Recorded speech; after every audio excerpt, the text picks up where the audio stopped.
তো hello friends, once again welcome to my channel dream boy Rupam. Basically আজকে করবো এই বাইকটা আমরা রিভিউ। তার কারণ হচ্ছে প্রায় 2 বছর গাড়িটা আমি কিনে নিলাম, তো আজকে করব 2 বছর ওনারশিপ রিভিউ। তার আগে তোমাদেরকে দাঁড়িয়ে বাইকটা আমি দেখিয়ে দিই যে বাইকটার কন্ডিশন এখন কেমন আছে। বাইকের কন্ডিশন তোমরা দেখতেই পাচ্ছ, 2 বছরেও পুরো ব্র্যান্ড নিউ আছে একদম, দেখতে পাচ্ছ। তো গাড়িটা একটু নোংরা আছে, জাস্ট আর কিছুই না। তো মেনলি আমরা আজকে কটা পয়েন্টে কথা বলবো, তো পয়েন্ট অনুযায়ী আমি পার্ট করে ভাগ করে দেবো। তো আগের পজিটিভ পয়েন্টগুলো বলবো, তারপরে নেগেটিভ পয়েন্টগুলো বলবো, আর তোমরা কিনবে কি কিনবে না সেটাও বলবো। তো অবশ্যই এখন BS7-এর নতুন ভার্সন চলে এসছে, সেটাও যে একদিন রিভিউ করতে হবে, অনেক কাজ বাকি আছে গাইস। তো চলো আজকের ভিডিওটা আপাতত স্টার্ট করা যাক। আমরা জেনে নিই গাড়িটার কিছু কমন জিনিস, যেমন গাড়িটা হচ্ছে 125cc, বাট এটা হচ্ছে 124.45cc ইঞ্জিন। এটা হচ্ছে এখন তোমার মাইলেজ দেয়, তুমি ধরে চালাও গাড়িটা প্রায় 55-58 কিলোমিটার মাইলেজ দেয়। আর হচ্ছে এর কমন জিনিস হচ্ছে গাড়িটা 5 স্পিড গিয়ার বক্সের সঙ্গে আছে। এটার এক্সশোরুম প্রাইস হচ্ছে 1,05,000 সামথিং, আর এটা তখন আমার 2 বছর আগে অন রোড পড়ছিল 1,18,835 টাকা। তো আর এটা সিট হাইট হচ্ছে 805 mm, আর এটার কার ওয়েট হচ্ছে 144 কেজি। তো এটাই, আর এটা মানে বেসিক জিনিস এইগুলোই, তো এইগুলোই মানুষ জানে। তো চলো আজকে পজিটিভ কিছু জিনিস আমরা জেনে নিই। এর পজিটিভ জিনিস হচ্ছে যেমন এর থ্রটলটা। এর থ্রটল হচ্ছে এর হচ্ছে প্রডিউস করে হচ্ছে তোমার 11 bhp পাওয়ার আর 11.8 নিউটন মিটার টর্ক। এটা হচ্ছে সিনিয়র মানে 125cc হিসেবে একটু বেশি দিয়েছে, আর এর টপ স্পিডটাও একটু বেশি যায় এইসবের তুলনায়। তো এটাই এর প্রথম পজিটিভ পয়েন্ট ছিল, এটাই পাওয়ার। এর পাওয়ারটা হচ্ছে 125cc হিসেবে একটু বেশি দিয়েছে আদার্স বাইকগুলোর তুলনায়। সেকেন্ড যে পজিটিভ পয়েন্টটা আছে সেটা হচ্ছে এটা হ্যান্ডেল স্টেবিলিটি। হাই স্পিডে যখন যাবে এটা হ্যান্ডেল পুরো হাই রোডে স্টেবল থাকবে, 144 কেজি ওয়েট আছে বলে এটা সম্ভব। তো এটাই হচ্ছে এর সেকেন্ড পজিটিভ পয়েন্ট, যেটা হলো তোমার হ্যান্ডেলটা একদম স্টেবল থাকবে। তুমি হাই স্পিডে হ্যান্ডেল ববল ইস্যুটা খুব কমই ফেস করতে হবে, তোমাকে ফেস করতে হবে না যে সেটা না, আমিও করেছি ফেস, কিন্তু আদার্স 125cc বাইক যেগুলো আছে তার থেকে অনেকটাই কম হয়। তো থার্ড নম্বর পজিটিভ পয়েন্টটা যেটা হলো সেটা হলো এটার মানে সার্ভিস কস্টটা যে হয়। বাকি 125cc KTM দেখতে গেলে ইয়ামার বাদিরাও 125cc স্কুটিতেও দেখতে গেলে অনেক বেশি সার্ভিস চার্জ পড়ে, কিন্তু এটা সার্ভিস চার্জ অনেকটাই কম। ফার্স্ট সার্ভিস হচ্ছে আমার 550 টাকায় কাজ মিটে গেছিলো। তো যখন আমি ফার্স্ট সার্ভিস করি, তার কারণ হচ্ছে একটা অয়েল ফিল্টার চেঞ্জ হয়েছিল, আর অয়েলটা চেঞ্জ করতে 500 টাকা খরচা হয়েছিল। তো এটা সার্ভিসে অত আহামরি খরচা নেই। তো এটার হচ্ছে থার্ড পজিটিভ পয়েন্ট হচ্ছে এটাই, যে এটার অতটা সার্ভিস চার্জ নেই। কিন্তু তোমার পজিটিভ পয়েন্ট হচ্ছে সেটা হলো এর বিল্ড কোয়ালিটি। গাড়িটা আমার হাত থেকে প্রায় 2-3 বার পড়ে গেছে, কিন্তু এখনও কিছু হয়নি, খালি হ্যাঁ 2-1 জায়গায় ক্র্যাচ এসছে, বাট অতটাও কিছু হয়নি, গাড়িটা সেরকম ক্ষতি হয়নি।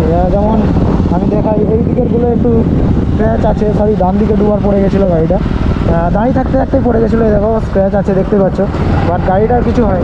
এর বিল্ড কোয়ালিটি, হ্যাঁ মানছি প্লাস্টিক আছে, বাট বিল্ড কোয়ালিটির গাড়িটা অনেকটাই ভালো। তো পঞ্চমতম পজিটিভ পয়েন্ট হচ্ছে এর লুক। আমি মানছি এর লুকটা একটু ভালো, মাস্কুলার নেকেড স্পোর্ট লুক। তো তোমরা যদি ভ্যালু ফর মানি একটা স্পোর্ট বাইক 125cc একদম মানে কম খরচে যদি খুঁজতে চাও, এই বাইকটার দিকে ডেফিনেটলি যেতে পারো, আমি এটা রেকমেন্ড করবো। বাট এই যে ভালো দিক আছে, এর খারাপ দিকও কিছু আছে, অনেক খারাপ দিক আছে, ভালো দিক আছে, যার যেটা পছন্দ হয়েছে সেই গাড়ি নেয়।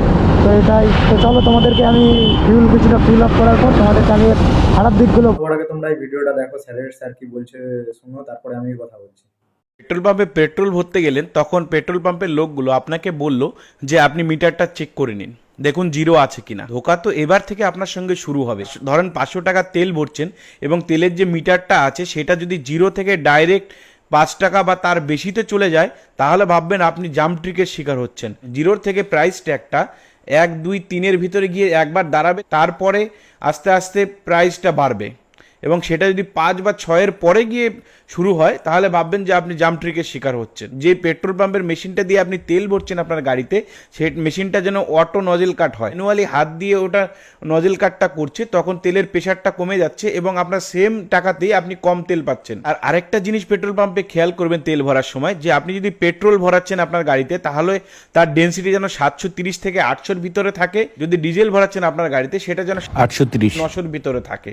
তাহলে ভাববেন যে এই তেলটা ভালো তেল আছে এবং তেলের সঙ্গে কিছু মেশায়নি। কোনো পেট্রোল পাম্পে এই 3 ধরনের যদি অসুবিধা দেখতে পান তাহলে সেই পেট্রোল পাম্প থেকে না তেল ভরিয়ে সামনের আশেপাশে কোনো পেট্রোল পাম্প থেকে ভরান। এই পেট্রোল পাম্প সম্পর্কে আপনার কমপ্লেন করতে হয়, ওপরের দেওয়া টোল ফ্রি নাম্বারে কমপ্লেন করুন। যদি আপনার কমপ্লেনটা সঠিক পাওয়া যায় তাহলে পেট্রোল পাম্পগুলোর লাইসেন্স ক্যান্সেল হয়ে যায়।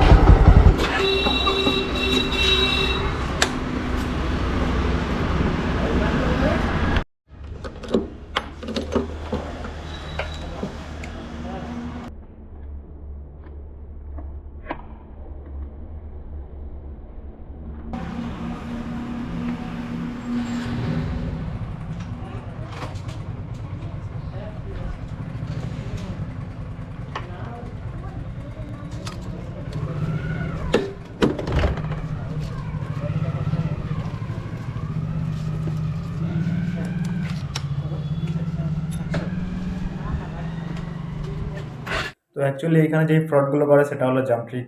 মানে জাম্প করে ধর 500 টাকার তেল বললে সেখানে তোমাকে 30 টাকার তেল কম দিল, এতে তুমি বুঝতেও পারবে না যে তোমাকে তেল কম দিচ্ছে। তো এইরকমভাবে এই পেট্রোল পাম্পগুলো ফ্রড করে। আর অ্যাকচুয়ালি অন্যভাবেও ফ্রড করে, যে ধরো মানে কাউকে 500 টাকা, ধরো 50 টাকা 60 টাকার তেল দিল, তারপর থেকে তুমি 500 টাকার তেল ভরবে, তারপর থেকে তারা মিটার স্টার্ট করে দেয়। তো এতে কী হলো না, তোমার তেল কম জ্বালা গেলো একটু। তুমি এটা বাইকের মিটারে ধরতেও পারবে না, যেহেতু তোমার মানে অনেক টাকার তেল ভরছো, তেলটা বরাবরই দেখাবে। অ্যাকচুয়ালি এতে তুমি কিছু বুঝতেও পারবে না। তো এই বিষয়গুলো লক্ষ্য রেখে ভরবে। আমি অনেকবারই বলছি পেট্রোল পাম্পকে, তারা শোনেনি ভাই, আমি একা বলে কিছু লাভও নেই। আর অ্যাকচুয়ালি তখন ভিডিও বানাতে গেছিলাম, তো এই যে এই গাড়িটার ভিডিওটা শ্যুট করতে গেছিলাম, ওই জন্য ঝামেলাও করিনি, ঝামেলা করেও লাভ নেই কিছু গাইস। তো ওই জন্যই তো তোমরা একটু সাবধানে তেল ভরো, পেট্রোল পাম্পে গেলে এই জিনিসগুলো অবশ্যই লক্ষ্য রেখো। তো চলো আগে ভিডিও কন্টিনিউ করা যাক। তো ফার্স্ট অফ অল এটা নেগেটিভ পয়েন্ট হচ্ছে, প্রথমেই বলবো মাইলেজ। ভাই তুমি মাইলেজ পজিটিভ পয়েন্টও ধরতে পারো, নেগেটিভ পয়েন্টও ধরতে পারো। তার কারণ হচ্ছে ভাই গাড়িটা মাইলেজটা অনেকটাই দেয়। কোম্পানি ক্লেম করে 46.9 কিলোমিটার, বাট গাড়ি মাইলেজ দিয়ে দেবে তোমাকে 55+। কিন্তু তার জন্য তোমাকে চালাতে হবে গাড়িটা অনেকটাই ধরে। তুমি যদি মানে গাড়িটা অন্য আদার্স 125 হিসাবে, মানে গাড়ি 125 বাইকের সঙ্গে কম্পেয়ার করো, তো বাইকটা অনেকটাই কম মাইলেজ দেয়। তো এমনি দেখতে পারো SP 125 কিংবা আদার্স যে বাইকগুলো আছে তারা 60+ মাইলেজ দিয়ে দেয়। এটাকে তুমি যদি 100+ কিংবা 80+ই চালাও, তোমাকে মাইলেজটা অনেকটাই কম দেবে। প্রায় তোমাকে মানে কি বলবো 48 কিলোমিটার অ্যাভারেজে চলে আসবে, 48 কিলোমিটারের নিচে চলে আসবে। গাড়িটার first of all mileage 125 CC হিসাবে একটু কম। তো এটা হচ্ছে আমি নেগেটিভ পয়েন্টেই ধরছি। তার কারণ হচ্ছে 125 সিসি হিসাবে পাওয়ার বেশি পাচ্ছে, কিন্তু নেগেটিভ পয়েন্টে আমাকে ধরতে হচ্ছে। তো সেকেন্ড নেগেটিভ পয়েন্ট হচ্ছে গাইস, এই গাড়িটা মানে কি বলবো, চেনটা প্রচুর লুজ হয়। চেন যেটাকে আমরা চেন পকেট যে আছে, চেনটা প্রচুর লুজ হয়। আর ওপেন চেনের কারণে এটা নোংরাও বেশি হয়। তো 500 কিলোমিটার রাইডের পরেই তোমাকে কি বলে গাড়িটা মানে চেনটা পরিষ্কার করতে হবে এবং চেন রিমুভ করতে হবে। আর চেনটা লুজ হবেই কনফার্ম। তো আমি এই ফেসটা করছি, তো ওই জন্য তোমাদেরকেই বলছি। আর এটাই এর থার্ড নেগেটিভ পয়েন্টটা হচ্ছে কি এর ব্রেকটা মানে কি বলবো, পেছন ব্রেকটা যে আছে এটা তোমার না বলার সমান। পেছন ব্রেক ধরলে তোমার গাড়ি একদমই মানে হটচট থামবে নি।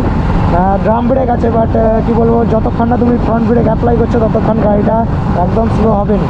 তো যাদের চালিয়ে অভ্যাস হয়ে যায়, অ্যাডজাস্ট হয়ে যায়, কিন্তু বাট তবুও বলবো আদার্স 125 বাইকের হিসাবে এর ব্রেকিংটা অনেকটাই কম। এর পাওয়ার যেমন দিচ্ছে, ব্রেকটা একটু ভালো দেওয়া উচিত ছিল কোম্পানিকে। অ্যাটলিস্ট ডিস্কের সাইজটা একটু বড় দেওয়া উচিত ছিল।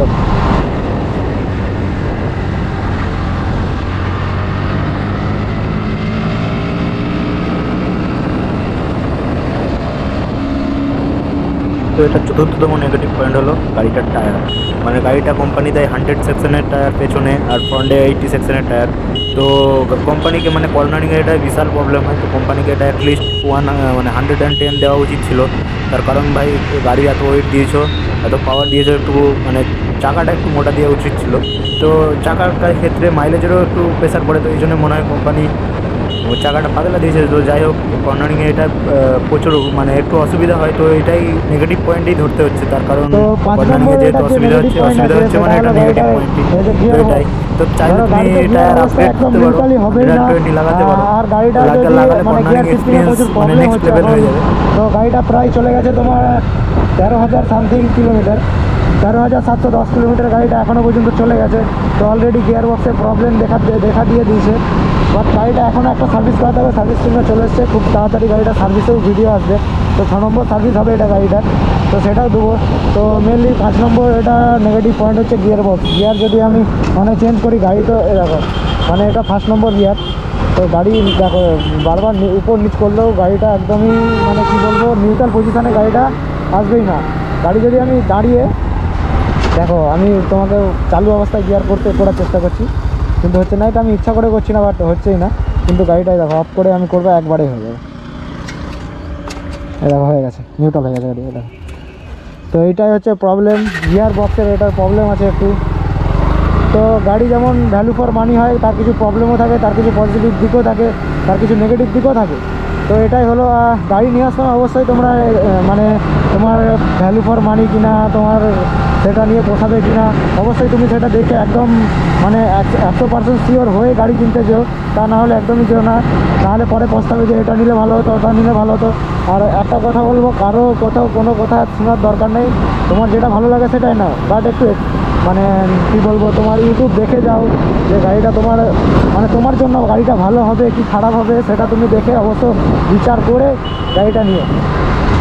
তো আজকের জন্য ভিডিওটা এত দূরই। যদি ভালো লাগে অবশ্যই একটা লাইক করবে, চ্যানেলটাকে সাবস্ক্রাইব করতে একদমই ভুলবে না। তো দেখা হচ্ছে নেক্সট ভিডিওতে। তো ততক্ষণের জন্য বাই বাই, টেক কেয়ার, ভালো থেকো। তো চলো।